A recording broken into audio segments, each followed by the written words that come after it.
I'm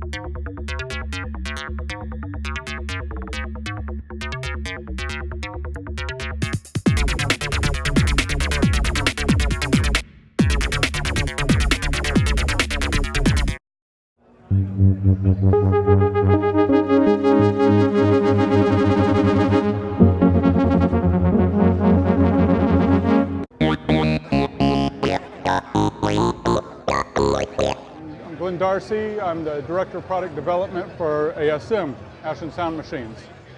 And we're showing off our brand new Hydrasynth. Hydrasynth's all digital. Digital is the new analog. It's a wavetable synthesizer, but you can build your own wavetables. So it's unlike a lot of the others that have preset wavetables. So like this one's kind of a typical wavetable scanning type of sound. But then we have a lot of other processes. So we have like FM process, and you can combine and add these together. So like I've got wavetable, and I can add FM. Or I can do something that's pretty much just straight up FM type of sound.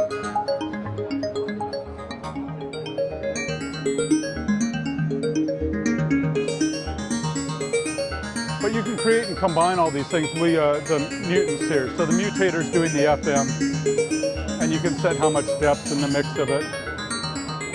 So it's a 3 oscillator. Oscillators 1 and 2 have the wave scanning. Oscillator 3 still has the 219 waveforms. Then they feed into mutant 1 and 2, and these can be a whole different source of sound. They're FM. They do wave stacking, so it's sort of like the super saw, but on any waveform.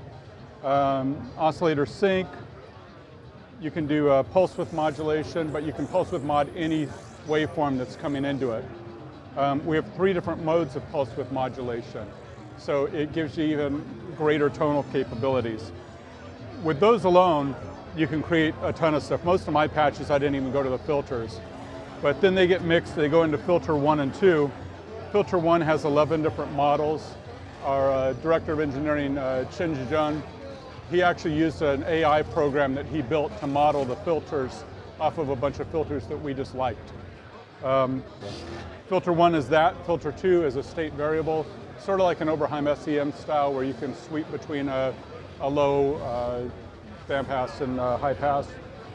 You got 5 envelopes, 5 LFOs. The envelopes can loop, the LFOs can be step sequencers. You've got a ring modulator with multiple sources. The sources can be internal, they can also be external via our CV gate inputs. The CV gate ins will take everything from DC to audio. We've got our arpeggiator. The arpeggiator has all kinds of hands-on control, and any of the parameters in the arpeggiator can also be modulation destinations. So you can be changing arpeggiator things maybe from a LFO set as a step sequencer or an envelope looping or the ribbon control or Poly Aftertouch. You can change how your ARP works during those mod sources. You've got a full-size ribbon control here. It can be pitch bend. It can be just a modulation source. It can be pitch bend and modulation source. And we have a Theremin mode on it where it will then trigger the envelopes and the gate. So let me find a better sound for that, but here I'll just initialize. So just a saw wave. I'll go into Theremin mode. And then you can use the mod wheel to control volume. You can quantize it. And then you can set scales. So we'll pick. So there are no wrong notes. It's like jazz in a Theremin. You can also set your own custom scales, so you can pick out the notes that you want for it. Tons of modulation sources, tons of modulation destinations. You've got a mod matrix with 32 slots in it. You can modulate other parts of the mod matrix from other things.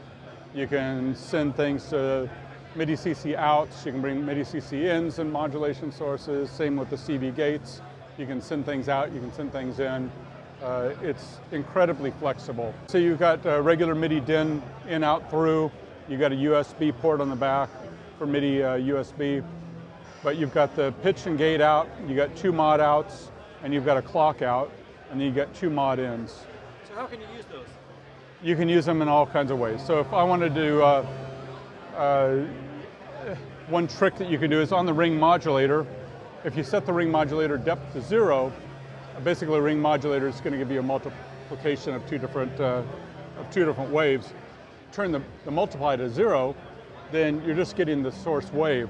So if I set the source of 1 to the input, now I'm actually just running audio into the mixer via the ring modulation. I could do things like send an envelope out to my modulator, process it, bring it back into a mod in. You can route a mod in to the matrix, control it with a macro, route to mod 8 out, and it's the most expensive attenuator that you have. There's all kinds of stuff you can do. It's pretty crazy what you can do in the thing. Yeah, Poly Aftertouch is a difficult thing to do. It's harder to do right.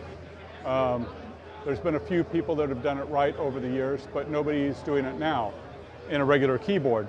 So we did it. We basically worked a long time on it. It takes a lot of iterations of tooling to get it right, and we got it right. So it's very extremely expressive. You can basically hold it and do arpeggios.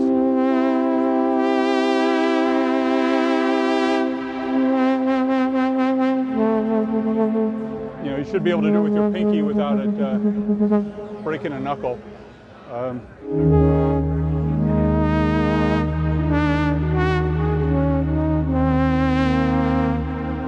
Yeah, that to me was kind of the holy grail of getting control in a synthesizer. There's a lot of people doing alternate controllers, but the problem is you have to learn a whole new technique.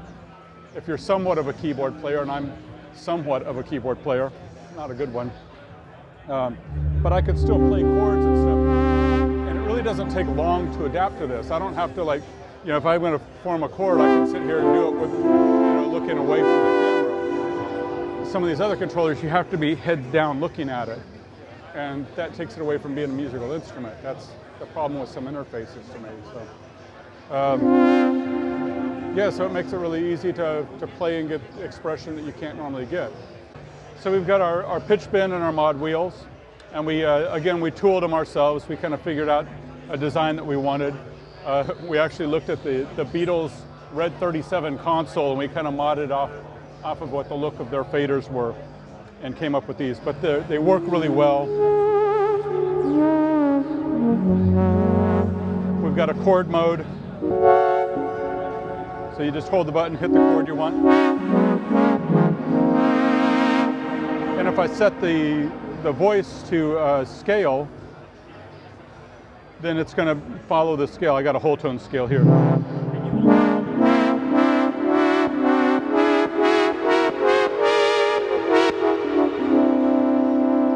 And if I go back to chromatic, then you'll see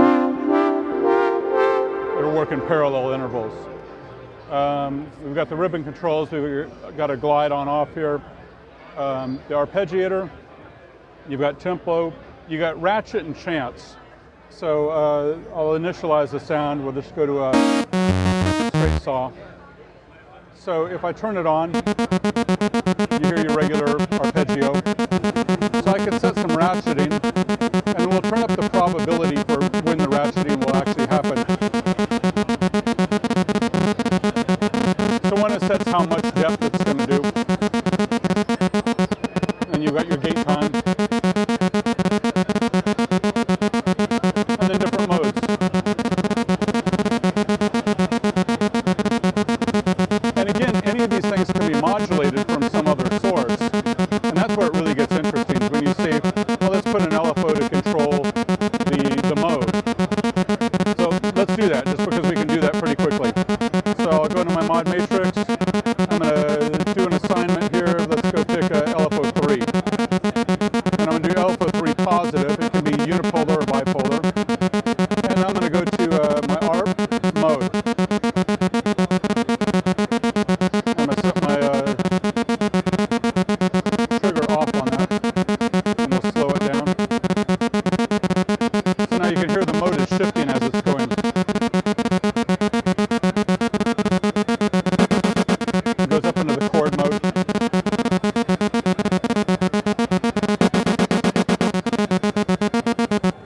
So it's fun, you can actually take the ARP and do different things with it. So yeah, you've got your octaves, you've got your time divisions and swing settings. If you go Shift, Edit, then you bring up even more parameters for the arpeggiator in here. So you've got tap trigger, I can use the tap tempo to step through the arpeggios. You got some phrases, you can do chord locks. You can set multiple octaves and it will shift through the octaves, and you can set how it shifts through the octaves. So does it go up the octaves or down the octaves or up and down the octaves? There's just a lot of depth in it. In their center sections, your main controls. One thing that drives me crazy is when you go into a store, you try a synth and it's got all this stuff and it's like, I just want to hear a sound. So we put a home button on it. So wherever you are, you can hit the home button and get out of whatever mode you're in and just get a sound. So you've got that, your main patch navigation.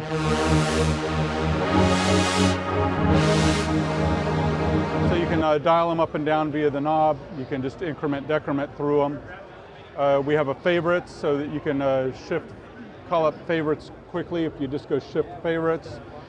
I can pick and choose favorite patches that I want. Like I really like that one that I just had there. So let's make that one a favorite. So I just go Save. Oh, I got my Protect on. And I'm not going to turn off my Protected.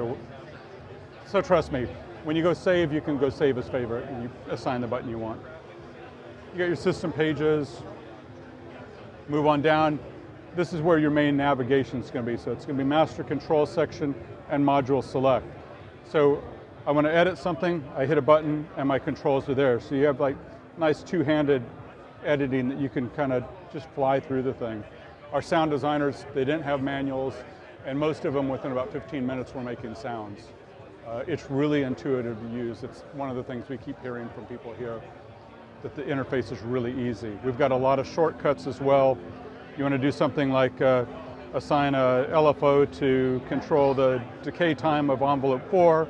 I can just hold LFO 3, hit envelope 4, and it's going to create the routing in the mod matrix. So it's really quick and easy to use, even though it's really deep. I hate menu diving. I hate page diving stuff. We've made it where you can get through pages quickly. There's not a lot of menus. We try to keep things as shallow as possible in that realm. And we've got direct controls of filters 1 and 2 up here. Everybody likes to grab a filter knob, so it's there. You could also just hit filter and control it down here as well. But most things we have like 2 different ways to approach them so that you can kind of determine your own workflow as you're working through it. So you can see the LFOs are flashing, and they're flashing at the rate that they're set at right now. So you get a nice visual indicator of what's going on in your patch. Same thing with the envelopes. When I hit one, you can see the ones that are triggered. If I hit envelope 3, let's say, I'm going to turn off the, so I'll set a long release on it. Let's set 6 seconds. And you'll, all right, let's get out of that. And then you'll watch the envelope decay over time. And you can see the LEDs getting dimmer and dimmer and dimmer. So you can actually see the shape of your envelope in the LED itself.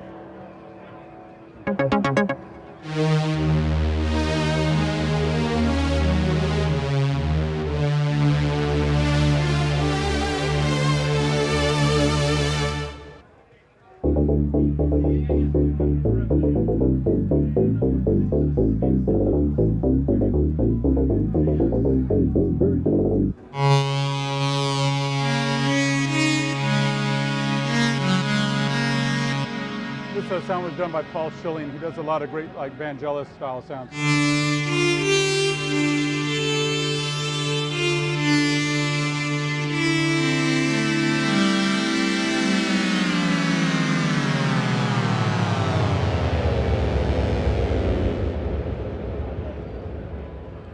One thing we didn't talk about were the effects. The effects are really good for one thing. We got pre-effects and post-effects. You've got your typical chorus, flanger, rotary, phaser, lo-fi, tremolo, EQ, and a compressor. The compressor is kind of cool because you can do side chaining, and the side chaining can be just based on BPM. It can be based on tapping, the tap tempo, and it can be based on modulation in. So you can set a kick drum into it and get your side chaining built into the synth. The reverb's really high quality stuff.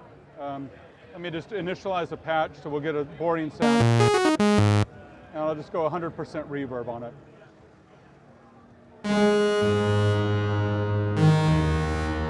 kind of a hall. We have a cloud that's kind of interesting.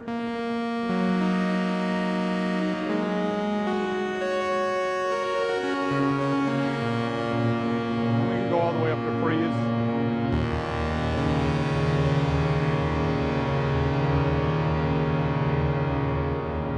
You got a nice plate. You got dampening controls. The delay also is very nice. Got a bunch of different modes. You got your basic mono.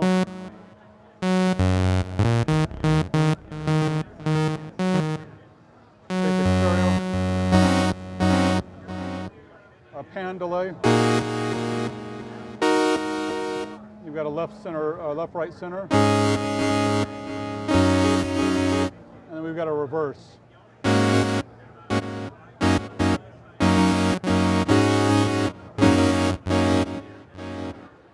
And again, the post effects are the duplicate of the pre-effect. The module is the same exact voice engine as the keyboard. The main difference is you don't have a keyboard. You don't have the ribbon control, and you don't have the pitch bend mod wheels. Again, one thing I don't like in the modules that I have at home are that you can't play directly from them. You always have to connect up a keyboard controller or hook them to your DAW. And if I just want to adjust a sound, I hate having to do like the spread arm thing to try to reach them. So we built pads into it so that you can actually play it from the front panel. And it started off just as a thing to be able to do sound design, but then we started to add different modes. So it became easier to voice different chords on it. Then we have scales that you can set for it. But it becomes its own performance thing.